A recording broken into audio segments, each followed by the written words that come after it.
जय हिंद दोस्तों, आप सभी का बहुत बहुत स्वागत है आपके अपने YouTube चैनल में। मैं आप सभी को NCERT की प्रैक्टिस सेट करा रहा हूं from classes 6 to 12th। Starting मैंने पॉलिटी से किया है। पॉलिटिकल साइंस का क्लास 6, 7, 8, 9, 10, 11 हो चुका है। क्लास 12th की हम प्रैक्टिस सेट कर रहे हैं। इसके बाद हिस्ट्री की आपकी प्रैक्टिस सेट होगी। ठीक है, चलिए क्लास को स्टार्ट करते हैं। आज का क्वेश्चन हमारा स्टार्टिंग का LTTE लिटे शब्द में एल शब्द किस बात को घोतक है? तो बताइए LTTE शब्द में जो एल है वह शब्द किस बात का घोतक है? सबसे पहले आपको समझना होगा कि इसका फुल फॉर्म क्या होता है। इसका फुल फॉर्म होता है 1983 में उग्र तमिल संगठन बना था एक, जिसका नाम था लिबरल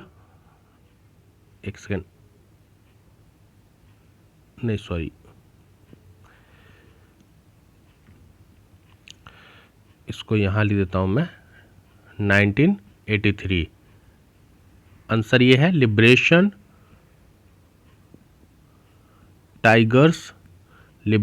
टाइगर्स ऑफ तमिल्स इलम लिटे। ये श्रीलंकाई सेना के साथ सशस्त्र संघर्ष कर रहा था। तो याद रखिएगा 1983 में LTTE liberation tigers of Tamil इलम ये नाम की एक संगठन बनी थी जो श्रीलंकाई सेना के साथ सशस्त्र संघर्ष कर रहा था। इसने तमिल इलम यानी श्रीलंका के तमिल के लिए एक अलग देश की मांग की थी। कहाँ पर? श्रीलंका के उत्तर पूर्वी हिस्से पर। ठीक है, और ये चीज़ आपने ये देखिए क्लास 12th में आप पढ़ रहे हैं और क्लास 10th में भी आपने ये सेम चीज़ पढ़ा था, बेल्जियम और जब श्रीलंका का केस मैंने आपको पढ़ाया था तब। क्लियर, आगे बढ़ते हैं। संयुक्त राष्ट्र संघ का संगठन मानवता को स्वर्ग पहुंचाने के लिए नहीं बल्कि उसको नर्क पहुंचाने के लिए हुआ है। डैग हैमरशोल्ड कौन थे? डैग हैमरशोल्ड ने ये कथन दिया था कि जो संयुक्त राष्ट्र संघ का गठन हुआ है वह मानवता को स्वर्ग पहुंचाने के लिए नहीं, मानवता को नर्क पहुंचाने के लिए हुआ है। तो बताइए डैग हैमरशोल्ड कौन थे? तो डैग हैमरशोल्ड संयुक्त राष्ट्र संघ के दूसरे महासचिव थे। ठीक है,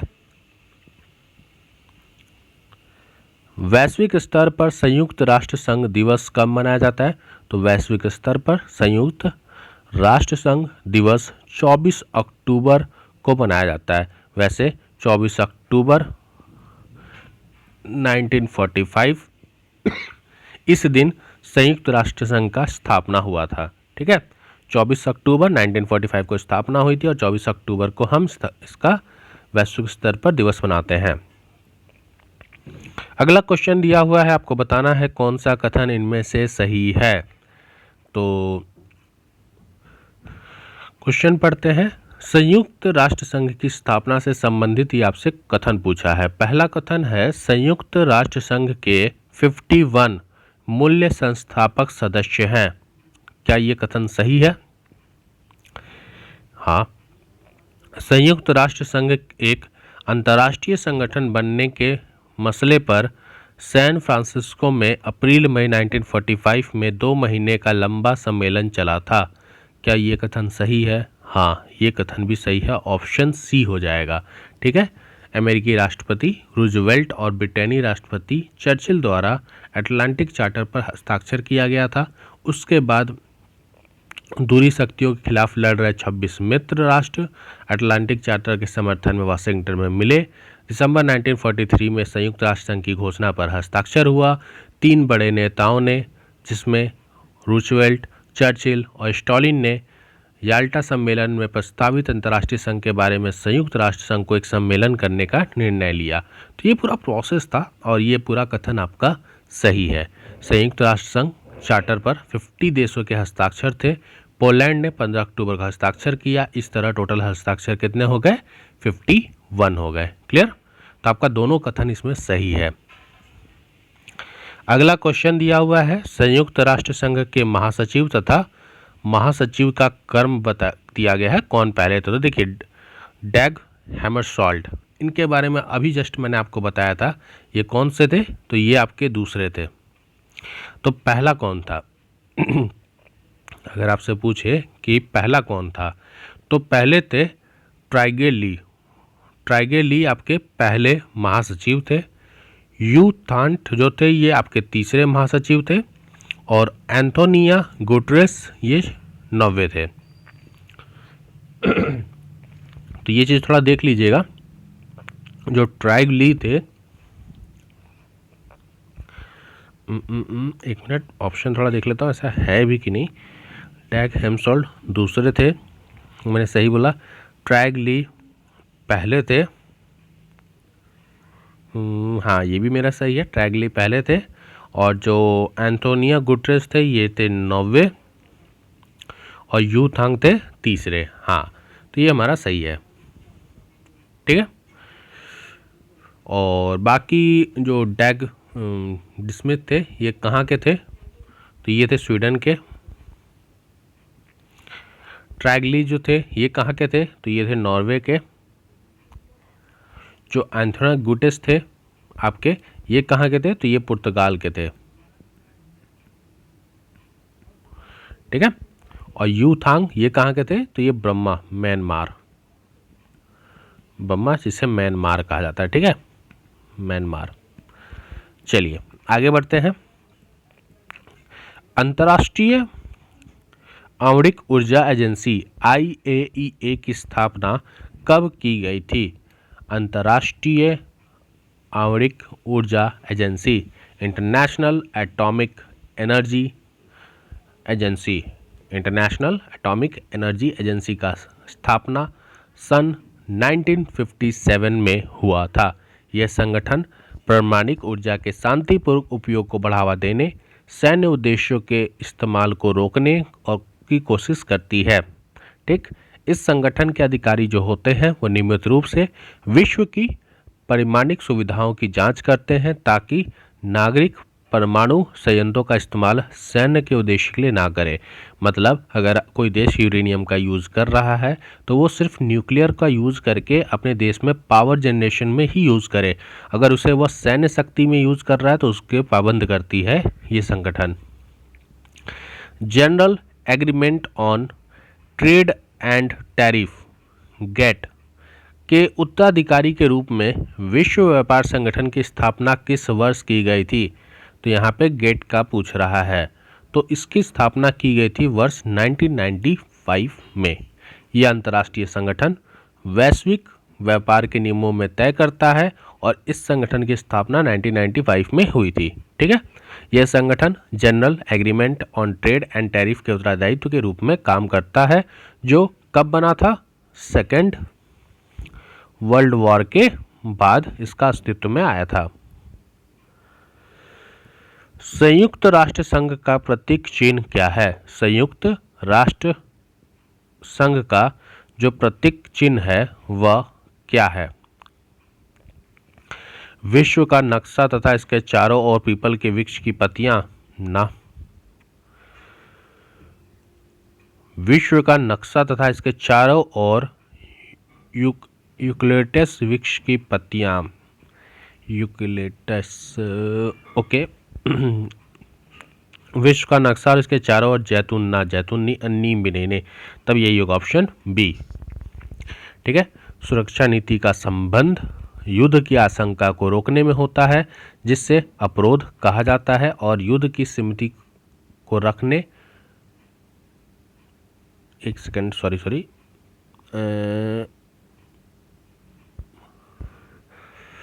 एक मिनट, मुझे इसका आंसर गलत लग रहा है। यूकेलिप्टस या जैतून, ये पीपल तो नहीं होगा, नीम भी नहीं होगा, मुझे इन दोनों में डाउट है। तो मैं ये क्वेश्चन आप पे छोड़ता हूँ, कृपया करके एक बार इसको चेक कर लीजिएगा। चेक, यूकेलिप्टस वृक्ष होगा या जैतून होगा?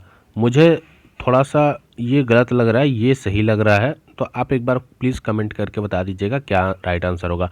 मैं ऑप्शन सी के साथ जाना चाह रहा हूँ, ठीक है, ऑप्शन सी। क्लास 12th का है, चैप्टर नंबर 4। रिक्त स्थान की पूर्ति विकल्प में दिए गए उचित शब्दों के आधार पर कीजिए। सुरक्षा नीति का संबंध युद्ध की आशंका को रोकने में होता है, जिससे डैश कहा जाता है। तो युद्ध का संबंध सुरक्षा नीति का संबंध युद्ध की आशंका को रोकने में होता है, जिससे डैश कहा जाता है। तो रोकने में तो प्रतिरक्षा, अवरोध, अवरोध तो नहीं होगा, आक्रमण ये भी नहीं होगा, प्रतिरक्षा, अवरोध। युद्ध को सीमित रखने अथवा उसे समाप्त करने से होता है, उसे रक्षा कहते हैं। तो यह हो जाएगा आपका अवरोध। ठीक है, सुरक्षा नीति का संबंध युद्ध की आशंका को रोकने से होता है। एक्चुअली क्या है, मैं जो समझा रहा था, मैं इसका आंसर आपको समझाने लगा था। यहाँ पे कुछ सूची दी गई है। पहले सूची में आपका सुरक्षा से संबंधित संधि है और दूसरे सूची में उसके वर्ष दिए गए हैं और आपको इन्हें सम्मिलित करना है। तो पहला है परमाणु अपसार संधि। परमाणु अपसार संधि ये कब हुआ था? तो परमाणु अपसार संधि आपकी हुई थी वर्ष 1968 में। एक सेकंड, इसका ऑप्शन भी देखते चलते हैं, जिससे हमें पता चलेगा मैच सही हो रहा है कि नहीं। परमाणु अपसार संधि कब हुई थी? वर्ष 1968। तो हमारे पास दो ऑप्शन है। ठीक, जैविक हथियार संधि। जैविक हथियार संधि हुई थी हमारी 1972 में, तो आपका ऑप्शन ए हो जाएगा। और रासायनिक हथियार संधि कब हुई थी? 1992 में। ठीक है, क्लियर। 1972 में जैविक हथियार संधि, जिसे हम बायोलॉजिकल वेपन्स कैविएशन कहते हैं, BWC। 1992 में आपका हुआ था रासायनिक हथियार संधि, जिसे हम केमिकल वेपन्स कैविएशन कहते हैं।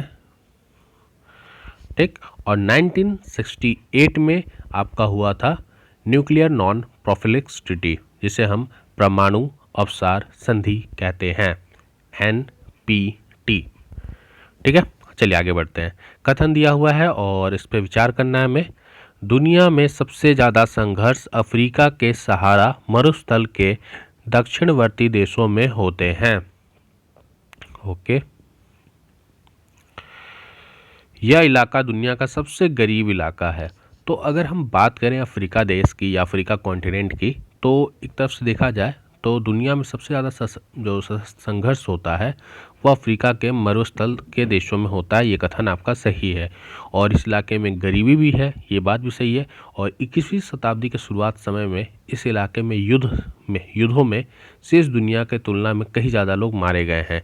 तो इसमें आपका ऑप्शन ए सही हो जाएगा। ए और आर दोनों सही है और ए इसका सही स्पष्टीकरण है। ठीक है, मतलब आर ए का सही स्पष्टीकरण है, ऑप्शन ए। सन 1992 ईस्वी में पर्यावरण और विकास के मुद्दे पर केंद्रित संयुक्त राष्ट्र संघ का वैश्विक सम्मेलन कहाँ हुआ था? तो 1992 में संयुक्त राष्ट्र संघ का पर्यावरण और विकास के मुद्दे पर केंद्रित सम्मेलन आपका हुआ था रियो डी जेनेरियो में। कहाँ पे है ये? ब्राज़ील में है। इसे हम अर्थ समिट भी कहते हैं। ये भी आपका क्लास 10th में आपने पढ़ा होगा, अगर थोड़ा याद आ रहा हो आपको, अर्थ समिट। ठीक है, इस सम्मेलन में आपके 170 देश आए थे, हजारों संगठन और बहुत सारे लोग इसमें सम्मिलित हुए थे। क्लियर। कथन दिया हुआ है, बताना है क्या सही क्या गलत है। अंटार्कटिक प्रदेश विश्व की जलवायु को संतुलित रखने में महत्वपूर्ण भूमिका निभाता है। ओके, यहाँ की अंदरूनी हिमानी परत ग्रीन हाउस गैस के जमाव का महत्वपूर्ण सूचना स्रोत है। तो अंटार्कटिक जो प्रदेश है ये विश्व की जलवायु को संतुलित रखने में महत्वपूर्ण भूमिका निभाता है। ये कथन तो आपका सही है। और इसकी जो अंदरूनी हिमानी परत है वह ग्रीन हाउस गैस के जमाव को महत्वपूर्ण सूचना स्रोत है। इसके साथ ही साथ ये लाखों लोगों को वर्ष पहले से वायुमंडल तापमान का पता किया जा सकता है। तो ये दोनों कथन आपके सही हैं। Option A will be the right answer. Bharat में क्योटो प्रोटोकॉल 1977 पर हस्ताक्षर किस वर्ष किया था? तो भारत ने क्योटो प्रोटोकॉल 1997 पर हस्ताक्षर 2002 में किया था। ठीक है, भारत, चीन, भारत हो गया आपका, चीन हो गया और अन्य विकासशील देशों ने क्योटो प्रोटोकॉल की बाध्यताओं से छूट दी गई थी, क्योंकि औद्योगिकरण के दौर में ग्रीन हाउस गैसों के उत्सर्जन के मामले में इनका कुछ योगदान नहीं था, क्योंकि डेवलप कंट्री ने बहुत सारा आपका ग्रीन हाउस गैस को बर्बाद किया था। तो ये चीज़ है। तो भारत ने कब साइन किया था? 2002 में। ठीक है, आगे बढ़ते हैं। निम्नलिखित कथनों पर विचार करना है, बताना है कौन सा कथन सही है। भारत की सरकार विभिन्न कार्यक्रम के जरिए पर्यावरण से संबंधित वैश्विक प्रयासों में शिरकत कर रही है। ओके।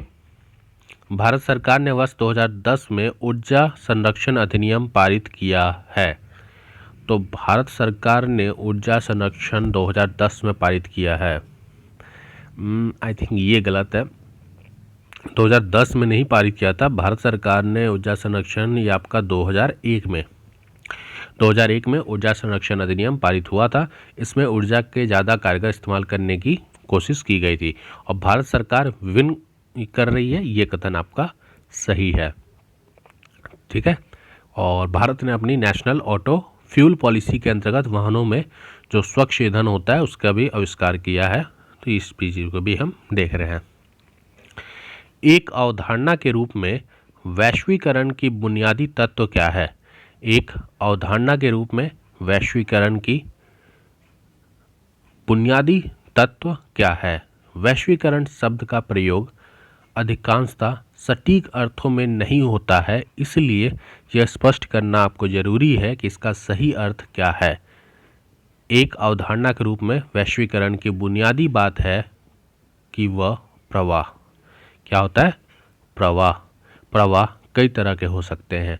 विश्व के एक हिस्से में विचारों का दूसरा हिस्से में पहुंचना, पूंजी का एक से ज़्यादा जगहों पर जाना, ये सब आपका क्या है? प्रवाह है। तो वैश्वीकरण के रूप एक अवधारणा के रूप में वैश्वीकरण के बुनियादी तत्व क्या है? प्रवाह है, एक जगह से दूसरी जगह जाना। निम्नलिखित कथनों पर विचार कीजिए, बताइए कौन सा कथन इनमें से असत्य है। तो असत्य कथन बताना है। पहला है कथन हमारा, वर्ल्ड सोशल फोरम की पहली बैठक वर्ष 2001 ईस्वी में ब्राज़ील के पोर्टो एलेग्रे शहर में हुई थी। तो ये बात सही है।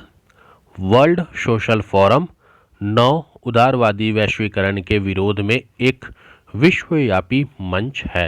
ये बात भी आपका सही है। 2001 में ब्राज़ील के पोर्टो एलेग्रे में हुई थी इसकी पहली बैठक और 2004 में इसकी चौथी बैठक मुंबई में हुई थी। ठीक है, तो याद रखिएगा, मुंबई में चौथी बैठक हुई थी और पहली बैठक इसकी ब्राज़ील में हुई थी वर्ल्ड सोशल फोरम की। तो असत्य बोला है तो ऑप्शन डी हो जाएगा। भारत की स्वतंत्रता के पूर्व संध्या पर निम्नलिखित व्यक्तित्व किस प्रसिद्ध व्यक्ति का है? कल हम अंग्रेजी राज्य की गुलामी से आज़ाद हो जाएंगे, लेकिन आधी रात को भारत का बंटवारा भी होगा, इसीलिए कल का दिन हमारे लिए खुशी का दिन और गम का भी दिन है। ये कथन किसके थे? तो ये कथन महात्मा गांधी जी के थे और इन्होंने कथन कब दिया था? 14 अगस्त 1947। कहाँ पे थे? कोलकाता में। महात्मा गांधी जी कलकत्ता में थे। 14 अगस्त 1947 को उन्होंने ये कथन दिया था। अगला क्वेश्चन है हमारा, सीमांत गांधी के नाम से किन्हें जाना जाता है? सीमांत गांधी के नाम से किसे जाना जाता है? तो ये जाना जाता है आपका ऑप्शन सी, हाँ, खान अब्दुल गफर खान। इनकी प्रसिद्ध सीमांत गांधी के रूप में थी और वे द्विराष्ट्र सिद्धांत के एकदम खिलाफ थे। मतलब जो इंडिया और पाकिस्तान था इसके एकदम खिलाफ थे। ठीक है, संयोग से इनकी आवाज़ की अनदेखी की गई और पश्चिमोत्तर सीमांत में पाकिस्तान में शामिल मान लिया गया।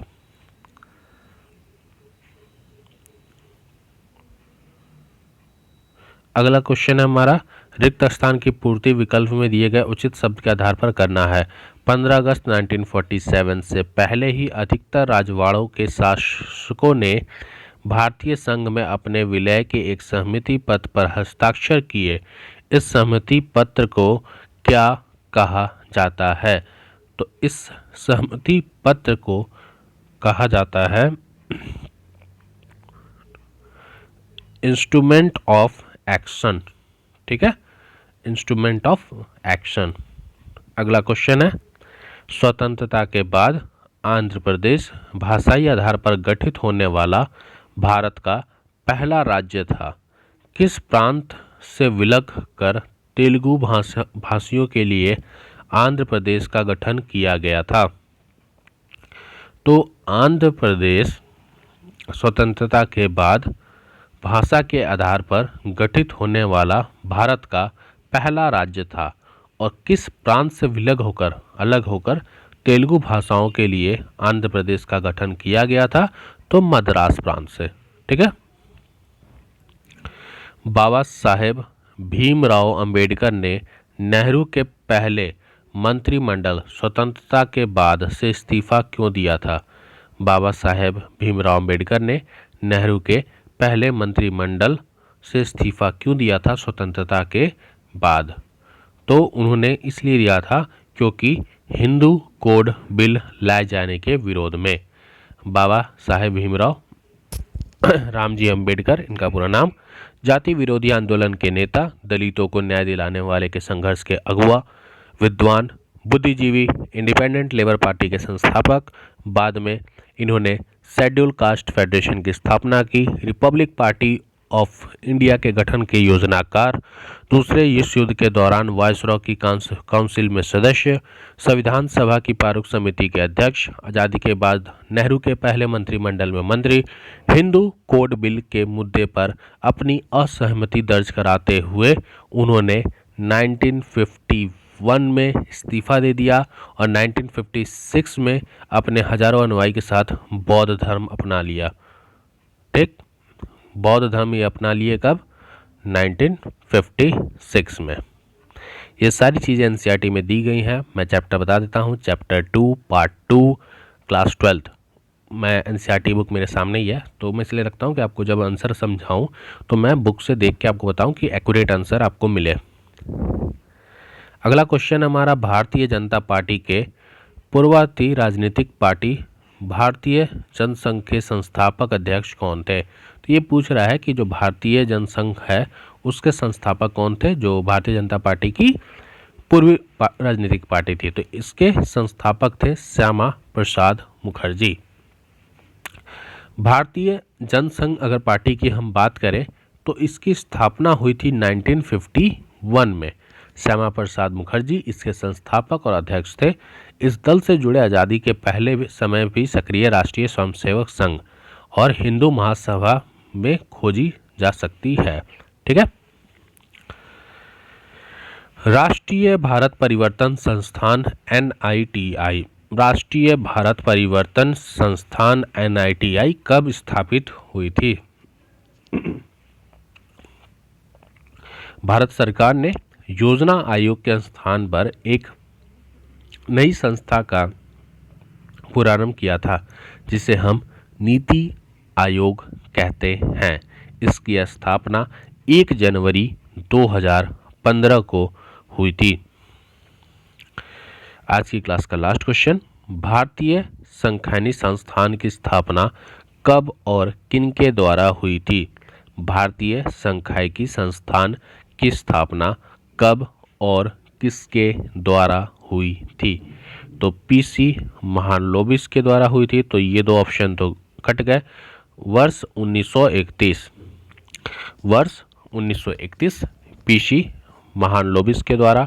अंतर्राष्ट्रीय स्तर के विख्यात वैज्ञानिक एवं सांख्यिकीवाद भारतीय सांख्यिकी संस्थान 1931 के संस्थापक, दूसरी पंचवर्षीय योजना के योजनाकार और तीव्र औद्योगिकरण और सार्वजनिक क्षेत्र के सक्रिय भूमिका के समर्थक PC महालनोबिस जी के द्वारा 1931 में भारतीय सांख्यिकी संघ की स्थापना की गई थी।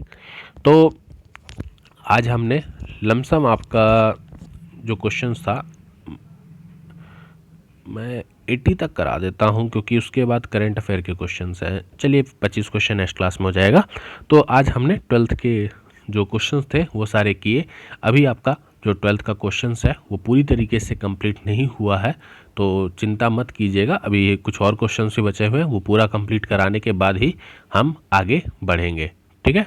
बाकी अगर आपको कोई डाउट है तो आप मुझे कमेंट करके बता सकते हैं। किसी को कोई कन्फ्यूज़न है तो वो भी मुझे कमेंट करके बता सकता है। वीडियो को शेयर करें, वीडियो को लाइक करें, चैनल सब्सक्राइब कर लें और मिलते हैं हम अपने नए वीडियो में। जय हिंद, जय भारत।